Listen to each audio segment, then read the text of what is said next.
Kasi ba't ako magsistay sa lalaking meron pang iba? Eh, gusto ko nga ako lang eh. Ba't din ako magsistay dun sa lalaking loyal nga, hindi naman ako mahal? Alam Eh, di mo, sa wala na lang. minsan Kaya ganyan, kong maghanap. minsan ganyan talaga ang mga babae minsan tol, na parang sila yung kailangan. Alam mo yun, na parang sila yung nagpapa-audition. Hindi, dapat okay to, dapat okay to. Hindi Bandang naman. huli naman, bakit kayo nagpapa-audition, eh mas kami yung kailangan nyo.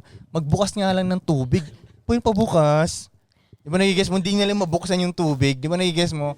Hindi ko talaga mag-gets ba't parang tayo yung mag-audition sa kanila sa isip nila. Dapat ganito ka, dapat ganito ka. Unang-una, baby girl, dapat ganito ka. Di ba para sa akin, sa dami ng options ko dito, di ba? Bakit kami mag-a-adjust sa'yo? Yun ang hindi ko mag-gets kung saan nanggagaling yung gano'n. Na para namang wala kayong katulad. Ang dami nyo namang katulad talaga. Di ba? Yung hinahanap yung klaseng lalaki, yun ang konti. Mas konti. Pero yung beauty, nasa kabilang street lang yan eh. May ganun, may ganyan. Same beauty, same craziness, same tigas ng ulo, same mood swings, same 3 weeks lang nagpa-function sa isang buwan. Di ba? Kasi may 1 week na regla. Same. Bakit kayo pa yung Hindi ko rin magets eh. Bakit kayo nagpapa-audition? Eh kami naman yung sasakit ng ulo. Hindi ba't dapat tayo ang magpa-audition kasi may sakit ng ulong papasok sa atin?